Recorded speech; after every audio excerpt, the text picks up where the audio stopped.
হলো সমস্ত নবীদের নবী, নবিউল আম্বিয়া, সমস্ত নবীদের নবী, গাছের নবী, মাছের নবী, কুল কায়নাতের নবী, 18,000 মাখলুকাতের নবী, আসমানের নবী, জমিনের নবী, ফেরেশতাদের নবী, সমস্ত উম্মতের নবী।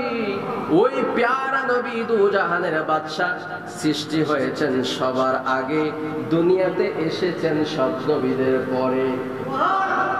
নবীজি সৃষ্টি হয়েছেন সবার আগে, দুনিয়াতে এসেছেন সবার পরে। নবীজি সৃষ্টি হয়েছেন হযরতে জাবের রাদিয়াল্লাহু তাআলা আনহু প্রশ্ন করলেন, ইয়া রাসূলুল্লাহ, ইয়া হাবিবাল্লাহ, আপনি কবে নবী হয়েছেন জানতে চাই। আমার নবী কয়, ও সাহাবী, কুনতু নাবিয়্যান ওয়া আদামু বাইনাল মাই ওয়াত তিন। সুবহানাল্লাহ।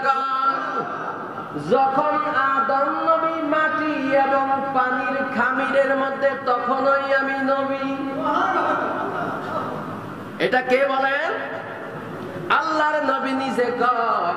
শুধু তাই নয়, একদিন জিবরাইল আইসা ডাক দিয়া কয়, নবী গো, ও মায়ার নবী, আপনার বয়স কত জানতে চাই। আমার নবী কয়, জিবরাইল, আমার বয়স জেনে কি হবে? কয় কারণ আছে। কয় আমার বয়স তোমাকে কি বলবো? তোমাকে আল্লাহ যখন সৃষ্টি করেছেন তুমি কি দেখেছ? জিবরাইল কয়, ইয়া রাসূলুল্লাহ, ও প্যারা নবী, আমাকে আল্লাহ যখন সৃষ্টি করেছে আমি সপ্তম আকাশের মধ্যে একটা তারকা উদয় হতে দেখেছি। এই তারকাটা একবার উদয় হলে 70,000 বছর একটানা জ্বলে, আবার ডুবে গেলে একটানা 70,000 বছর ডুবে থাকে। এইভাবে এই তারকা উঠতে এবং ডুবতে আমি দেখছি 72,000 বছর। কত হাজার বছর? একবার উঠলে 70,000 বছর জ্বলা থাকে, আবার ডুবলে 70,000 বছর ডুইবা থাকে। এইভাবে উঠতে আর ডুবতে দেখছি 72,000 বছর। আমার নবী ডাক দিয়া কয়, জিবরাইল, ওই তারকাটাই ছিলাম আমি, নবী মুহাম্মদুর রাসূল। জিবরাইল বুঝতে পারল নবীর বয়স কত। এখন আমরা নবীর উম্মত হয়ে আমরা বুঝি না, তাহকিক করি না, খালি ফেস লাগায় দেই। আল্লাহর নবী কয়, আমি আদম নবী সৃষ্টি হওয়ার আগেও নবী। এখন যদি কোনো ব্যক্তি কয়, লম্বা জুব্বা গায়ে দিয়া, মাথার মধ্যে পাগড়ি লাগায়া, ঘন্টা দিয়া কয় নবীজি তো 40 বছর জিন্দেগির মধ্যে নবী নবুয়তি পাইছে, তার আগে নবী না? নাউজুবিল্লাহ কন্যা। যদি কয় 40 বছরে নবী হয়েছে, তার আগে নবী না, আমি বলবো তোমার কপাল খারাপ, কপাল মন্দ, তুমি নবীর চিনো নাই। আদম নবীর সৃষ্টি করার পরে দুনিয়ার জমিনে আদম নবী বসবাস করা শুরু করলো। আদম নবীর সন্তান শীষ পয়গম্বরকে ডেকে বলে, বাবা শীষ, আমি আদম যখন এই পৃথিবীতে থাকবো না, তখন আল্লাহ তোমারে পয়গম্বরের দায়িত্ব দিবে, তোমারে নবী বানাবে, কিন্তু নবুয়তি পাওয়ার আগে আমি বাবা হিসাবে তোমারে কিছু ওসিয়ত করে যাই। আদম নবী কয়, আকবালু আদামু আলা ইবনে শীশা। সন্তানকে ডেকে বলে, ও শীষ, ফাকালা আই বুনাইয়া আনতা খলিফাতি মিন বাদি। আমার আল্লাহ আমার পরে তোমাকে পয়গম্বর বানাবে, নবী বানাবে। তুমি নবী হওয়ার পরে, পয়গম্বর হওয়ার পরে আল্লাহর শুকরিয়ার পাশাপাশি আরেকটা শুকরিয়া আদায় করবা, যেই শুকরিয়া হইল আখিরি জামানার পয়গম্বর নবী মুহাম্মদুর রাসূলুল্লাহ সাল্লাল্লাহু আলাইহি ওয়াসাল্লামের শুকরিয়া জিকির করবা। জিকির করবা। জিকির অর্থ হলো স্মরণ করা। শেষ পয়গম্বর ডেকে বলে, বাবা, ওই নবী শেষ জামানায় দুনিয়ার জমিনে আসবে, তার আগে 1,24,000 মতান্তরে 2,24,000 পয়গাম্বর দুনিয়াতে আসবে। এত দিন পার হয়ে যাবে, হাজার হাজার বছর পার হয়ে যাবে, তারপরে শেষ নবী আসবে। কিন্তু এই নবীকে আপনি কেমনে ছিলেন? আদম নবী ডাক দিয়া কয়, আমারে যখন আমার আল্লাহ আমার দেহ মোবারক বানাইয়া আমার ভিতরে রূহটা প্রবেশ করাইলো, আমি তাকায়া দেখি আরশ আজিমের চৌকাঠের মধ্যে পেয়ারা নবী কামলেওয়ালা নবীর নাম মোবারক। নবীর নাম তখনই আছে। আল্লাহকে বললাম, আল্লাহ এই নামটা কার নাম? তুমি আল্লাহর পাশে কার নাম?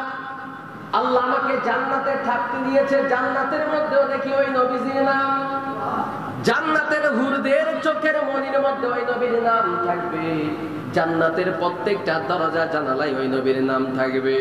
ওই প্যারা নবীর নামটা যখন আমি চৌকাঠে আল্লাহর নামের পাশে দেখলাম, আল্লাহকে জিজ্ঞেস করলাম, আল্লাহ এই নামটা কার?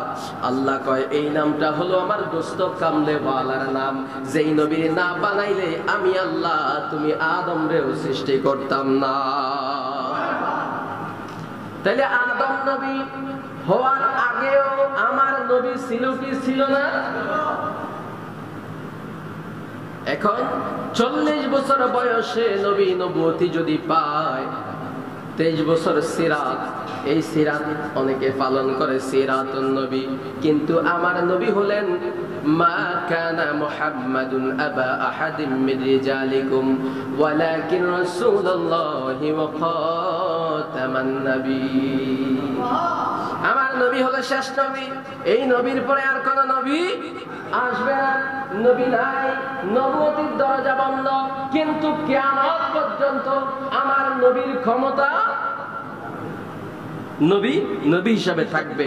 নবী সৃষ্টির শুরু থেকে নবী ছিলেন, সৃষ্টির শেষ পর্যন্ত নবী নবী থাকবে। কারণ উনি না নবীউল আম্বিয়া, সমস্ত নবীদেরও নবী। এখন যদি কেউ মাতাল হইয়া এসে বলে আমার নবী 40 বছরে নবুয়তি পাইছে, তার আগে নবী ছিলেন না, নাউজুবিল্লাহ বলেন। আদম নবী পৃথিবীতে প্রথম আসছে। আদম নবী এসে সন্তানকে ওসিয়ত করে যে তুমি ফাকুল্লামা যাকারতাল্লাহ ফাযকুর ইলা জামবিহি ইসমা মুহাম্মদ সাল্লাল্লাহু আলাইহি ওয়াসাল্লাম, যে আল্লাহর জিকিরের পাশাপাশি নবীর জিকিরও কইরো। আদম নবীর বাণী সন্তানের উপরে ছিল, ঠিক কিনা বলেন?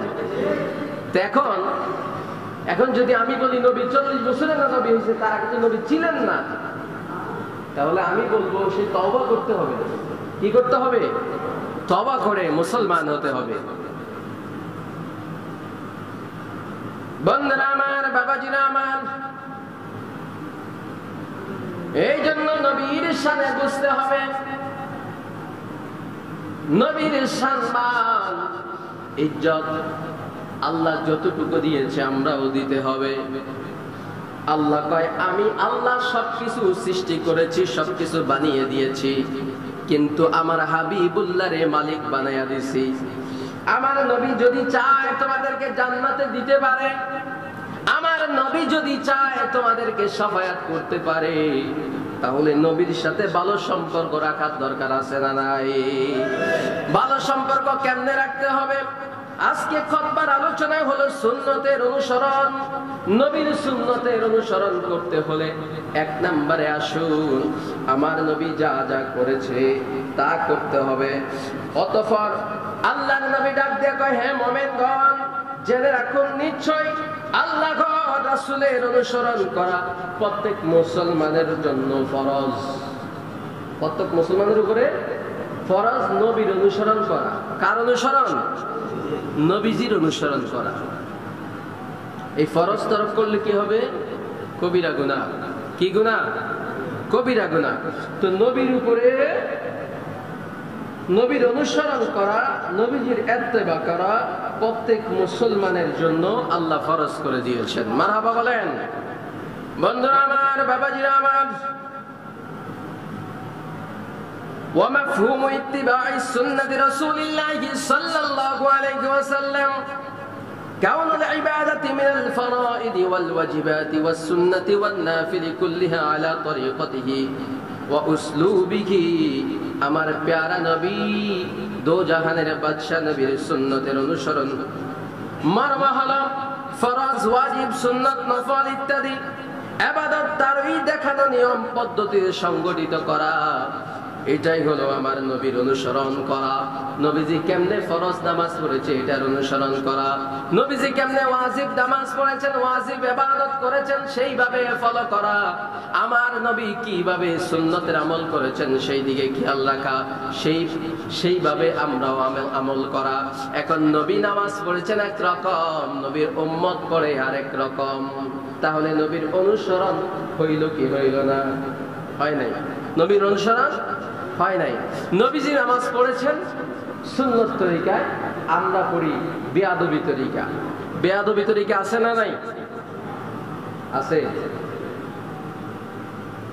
নবীজি নিজেও একজন ইমাম ছিলেন, সমস্ত নবীদের ইমাম, কুল কায়নাতের ইমাম, সমস্ত উম্মতের ইমাম।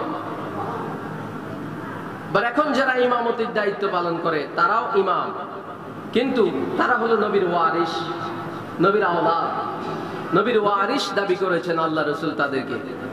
এখন ওই ওয়ারিসকে আপনারা অনেক জায়গায় দেখবেন সোশ্যাল মিডিয়াতে যে অনেক ইমামকে অপমানিত লাঞ্ছিত করা হয় অনেক জায়গায়, ঠিক নেই?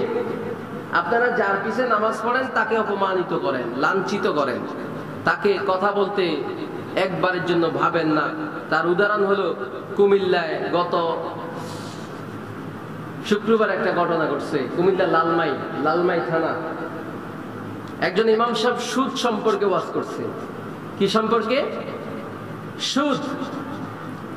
তো সুদ সম্পর্কে ওয়াজ করার পরে এলাকা যারা প্রভাবশালী লোক আছে তারা বলছে, হুজুর আপনি সুদের ব্যাপারে কেন ওয়াজ করলেন? আপনি অন্য ওয়াজ করতে পারতেন। এই কথা বলে তর্ক বিতর্ক, হুজুরকে একটা থাপ্পড় মারছে। কি মারছে? থাপ্পড় মারছে। থাপ্পড় মারার পরে বিকেল বেলা মসজিদের সভাপতি সাহেব এসে বললেন যে হুজুর গাট্টিকোটটা গোছান, আপনার চাকরি শেষ। গাট্টিকোটটা গোছান, আপনার চাকরি কি শেষ, আপনি সুদের ব্যাপারে কেন ওয়াজ করলেন? প্রশ্ন হলো যে ইমাম সাহেব সুদের ব্যাপারে ওয়াজ করলে মাইর খেতে হয় মুসল্লিদের এবং চাকরি হারাইতে হয়, ওই ইমামতি করার চাইতে না করা কি ভালো? আমি একটা কথা বলে দিই, আজ থেকে 10-15 বছর পরে মসজিদে ভালো ইমাম খুঁজে পাওয়া কঠিন হয়ে যাবে। কারণ এখন ইমামরা ইমামতি করে না, সব ইমামতি ছেড়ে দিয়ে কেউ কেউ বিদেশ চলে যাচ্ছে, কেউ ব্যবসা বাণিজ্য করতেছে, ঠিক কিনা বলেন? পাবেন ইমাম, পাবেন কোন রকম ডাইলে চাইলে খিচুড়ি। কথা ক্লিয়ার না ভেজাল আছে? ভালো ইমাম আস্তে আস্তে হারাই ফেলবেন আপনারা। এখন এই যে ইমাম সাহেবকে বললো যে আপনার চাকরি শেষ, কারণ চাকরি তো কমিটির হাতে, ঠিক কিনা? ইমামের চাকরি কার হাতে? এরপরে আবার হুজুরের গায়ে হাত তুললো, খুবই দুঃখজনক বিষয়, ঠিক কিনা? কারণ তো এটা কিছু কিছু ভালো ইমাম আছে, আবার কিছু খারাপ ইমামও আছে। কারণ যেখানে ভালো আছে সেখানে খারাপও। যেমন আরেকটা উদাহরণ আমি দিতে পারি যে এই কুষ্টিয়া আমি যে মসজিদের ইমাম ছিলাম দীর্ঘ 12 বছর, ওই মসজিদের ইমাম সাহেবের কালকে একটা রিপোর্ট ফেসবুকে আসছে এবং সোশ্যাল মিডিয়া সাংবাদিক রিপোর্ট করছে যে উনি সুদের সাথে জড়িত। নাউজুবিল্লাহ কন্যা। ইমাম সাহেব কিসের সাথে জড়িত? কিভাবে? মানে আমার জায়গায় যিনি এখন ইমাম আছে, 8-9 মাস হয়েছে উনি ইমামতি করেন, তিনি সুদের সাথে জড়িত। 50,000 টাকায় বছরে 18,000 টাকা নেয়। কত? 18,000 টাকা। তো উনি যে কাজটা করছে এটা সোশ্যাল মিডিয়াতে আসছে, এতে কি অন্যান্য ইমাম যারা আছে তাদের কলঙ্ক হয় নাই? হয়েছে কিনা? হয়েছে। এখন এই হলো অবস্থা। তবে এই কথা সত্য, ইমাম পাওয়াও কষ্ট হবে, ইমাম পাইলেও ভালো ইমাম পাওয়া খুব কষ্ট হয়ে যাবে, ঠিক কিনা কন? আর আমরাও সচেতন হইতে হবে। বাংলাদেশের বিভিন্ন জায়গায় ইমামরা অপমানিত লাঞ্ছে। আপনারা আবার বললেন যে আপনারা কি অপমান করছেন? না, আস্তাগফিরুল্লাহ, আমারে কেউ করে নাই। আমি এটা অন্যান্য যারা এই যে একজন ইমাম সাহেব মাইর খেয়েছে এটার প্রতিবাদমূলক একটু বললাম আর কি, আপনাদেরকে জানিয়ে দিলাম। সবাই তো সব খবর রাখেন না, এটাই।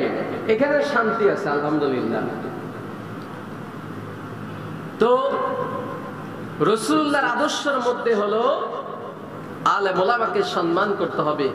যদি সে আলেমের ভিতরে নবীর প্রেম থাকে, যদি সে আলেমের মধ্যে নবীর আদর্শ থাকে, যদি সে আলেমের মধ্যে নবীর সুন্নতের অনুসরণ থাকে, ঠিক কিনা কোন? এখন তো বহুত আলেম আছে যারা বলে নবী 40 বছরে নবুয়তি পাইছে, তার আগে নবী ছিলেন না। নাউজুবিল্লাহ কোন? তাইলে সেই আলেমকে আপনি সম্মান কেন করবেন? অসম্ভব। সেই যখন আবার সঠিক পথে আসবে তখন তাকে সম্মান করবেন, তখন তাকে ইজ্জত করবেন। কথা কি বুঝে আসছে?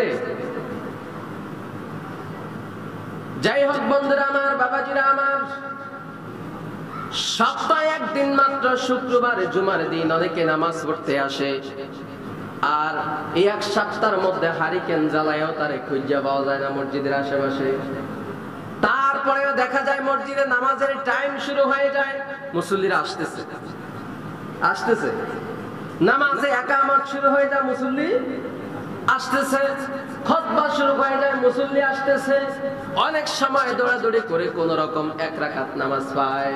জুমার নামাজের কথা বলছি আমি। তাহলে মুসলমানের আজকে কি অবস্থা? এই জন্য আজকে সুন্নতের অনুসরণের কথা বলা হয়েছে। সুন্নতের অনুসরণ করতে হলে জুমার দিন আজান হবে, পবিত্র হয়ে সাথে সাথে মসজিদের দিকে রওনা করতে হবে। আগে আগে মসজিদে আসতে হবে। আগে আসলে সওয়াব আছে না নাই? মসজিদে এসে ঘুমান, সমস্যা নাই। তো হেলান দিয়া শীত হইয়া কাইত হইয়া ঘুমানো যাবে না। বৈশা বৈশা যত পারে ঘুমান, কারণ এটা শান্তির জায়গা, রহমতের জায়গা। যেখানে শান্তি আছে, যেখানে রহমত আছে, সেখানে বসলে ঘুম আসবে, এটা স্বাভাবিক। সিনেমা দেখতে গেলে টিভির সামনে আপনার বিভিন্ন এই অনুষ্ঠানে বসলে সেখানে ঘুম আসে না। যেখানে শান্তি বেশি সেখানেই ঘুম আসবে, ঠিক কিনা বলেন? এই জন্য আমরা কি করতে হবে? নবীর সুন্নতের অনুসরণ বেশি বেশি করা লাগবে। যে স্ত্রী নামাজ পড়ে না বাড়িতে, সেই স্ত্রীকে নামাজি বানিয়ে তার হাতের রান্না খেতে হবে, আপনার ইবাদতের মধ্যে বরকত হবে। নামাজি স্ত্রীর হাতের খাওয়া খেয়ে আপনি ইবাদত করবেন, ইবাদতে কি হবে? বরকত হবে। আল্লাহ পাক রব্বুল আলামিন আমাদেরকে সুন্নতের অনুসরণ বেশি বেশি করে করবার তৌফিক দান করুক। সকলে বলি আল্লাহুম্মা আমিন।